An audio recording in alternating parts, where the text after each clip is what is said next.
Al finalizar la Guerra Civil, el premio Nobel Camilo José Cela consigue en Madrid un trabajo burocrático y aburrido, donde se dedica la mayor parte del tiempo a escribir literatura.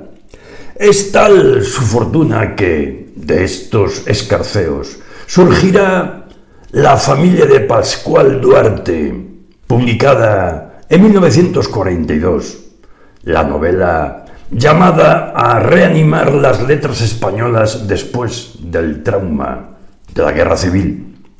También es la obra en español más traducida y publicada después del Quijote.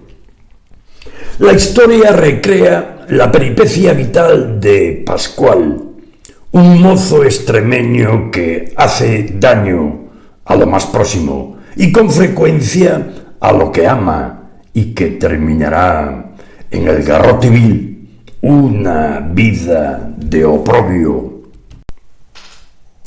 Algunos ven en este argumento un guión de la lucha fratricida sin mentarla, donde la violencia y la sinrazón provocaron la división de la patria en dos bandos, la muerte de inocentes, el odio y la destrucción. Pascual Duarte es, desde luego, una metáfora de la violencia exacerbada, la tiranía del más fuerte, el machismo ancestral y la vigencia del psicópata incontrolable.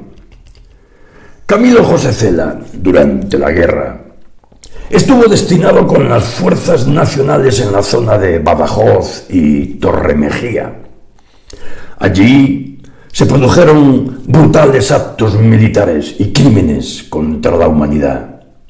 El joven Cela, un muchacho alto, delgado, dedicado del pulmón, que sacaría de su enfermedad vivencias personales para escribir Pabellón de Reposo, no sería extraño que hubiera fijado su talento en algún rollo judicial hoy desaparecido, o en la estela de algún famoso criminal rescatado de la memoria colectiva.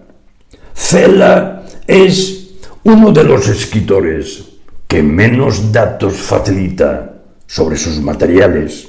Nadie conoce el principio de su inspiración, ni lo ha hablado nunca. Su elaboración es tan secreta como la fórmula del más célebre jarabe de cola. Al maestro le gusta hablar de resultados, pero no del proceso de elaboración. Mucho tiempo después, cuando redacte una de sus más grandes novelas, Oficio de Tinieblas, lo hará cubierto con un biombo negro, desde luego, para aislarse del mundo y favorecer la concentración, pero también para que nadie vea lo que está haciendo, ni siquiera los más íntimos. La familia de Pascual Duarte surgía de la peor guerra habida en España, con unos métodos retorcidos y perfeccionados de destrucción y muerte. Cela, llevando a cuestas lo que a veces pretendía que pudiera ser su cuerpo herido de muerte, mordido por la tuberculosis, protagoniza una aventura guerrera en la que observa de cerca la desolación y el asesinato. En su cerebro de escritor se fragua una trama en la que lo que ha de escribir tendrá que ver con lo vivido, pero no podrá transgredir las normas. No quiere ponerse de rodillas ante los vencedores, ni elevar a los vencidos, sino hacer un apunte de la realidad sin tener que mentirse a sí mismo, aceptando que hay verdades tan intolerables en la vida que justifican las mentiras. La familia de Pascual Duarte es la novela que puso al descubierto la congoja de toda una generación, la de quienes, de uno o de otro bando, hicieron la guerra española. Camilo José Cela escribe apropiándose de la realidad, pero no le gusta hacerlo en público, como César González Ruano, que escribía en los cafés, ni que otros sepan si utiliza lecturas, fotos, notas, apuntes o dibujos. Aunque lo cierto es que observa lo real para escribir, siente curiosidad y se empapa para deglutirlo con cada gota de tinta que toma con su estilográfica del fiel tintero. Pascual Duarte se muestra en la novela como alguien que va creciendo dentro de sí en orgullo insalvable, farruco y resentido, posesivo, dominador, agresivo. El Pascual que mata a la perrita es un hombre que se entrena como Peter Karten, el vampiro de Düsseldorf. Todo asesino múltiple empieza por torturar a sus mascotas. Busca la soledad como Jeffrey Dahmer, el carnicero de Milwaukee, para disecar animales vivos, o como Francisco García Escalero, el matamendigos, que prefiere guardar gorriones muertos en su celda, no como los otros reclusos que tienen canarios vivos que les distraen con sus cantos. Pascual Duarte mata al estirao después de haber hecho que su mujer se muera de miedo. Es uno de esos seres desgraciados con una psicopatía galopante que consigue hacer desgraciado a todo el que le rodea. Su esposa muere agotada, emocionalmente deshecha, y su rival a golpes. Entonces, ¿es Pascual Duarte un asesino en serie? ¿Es un psicópata desalmado? ¿Por qué escribe Camilo José Cela una obra que en realidad nos muestra al desnudo a un genio del mal? Es un adelantado, un visionario. ¿Dónde se dan la mano su literatura y la criminología? El crimen más premeditado de toda la novela, el más frío, el más monstruoso, es el único parricidio, el asesinato de la madre. Pascual se siente imbuido por el incesto, atraído por las hembras de su misma familia, carne de su carne.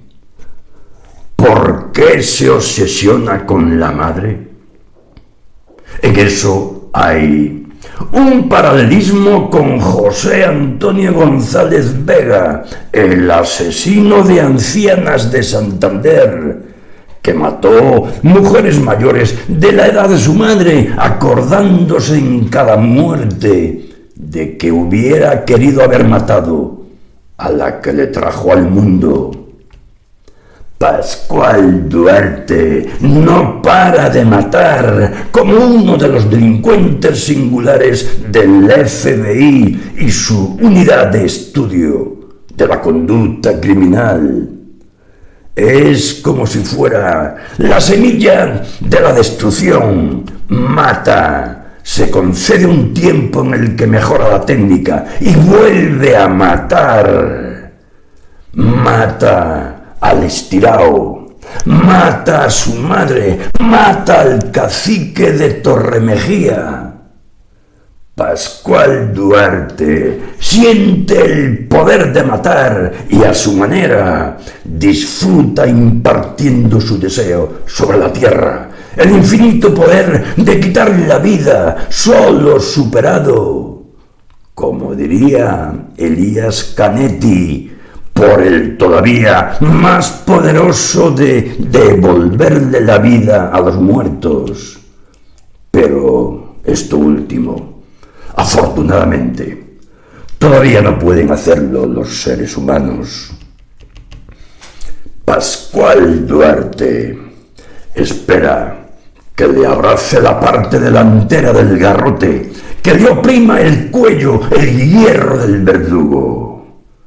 Es posible que sepa que el aparato está creado para quemarte descoyuntado las vértebras cervicales, con lo que se produce la muerte inmediata.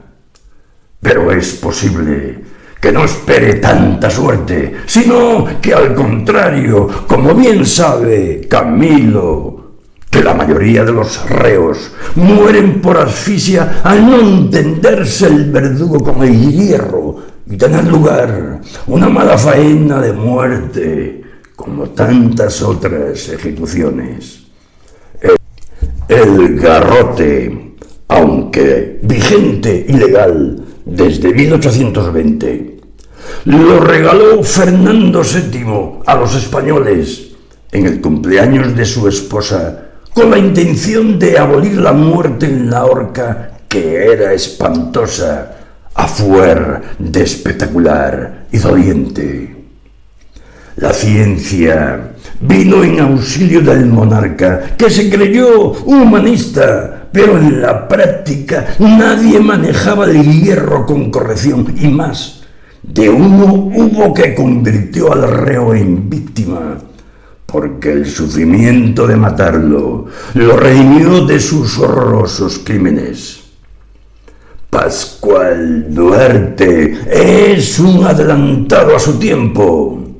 Llegará mucho antes que el primer psicópata desalmado español, que habría de ser conocido con rotundidad: José María, Manuel, Pablo de la Cruz, Jarabo, Pérez Morris, el gran asesino de Madrid, el primer serial killer, cuando todavía no se habían definido, que dio muerte en un fin de semana a 4 víctimas.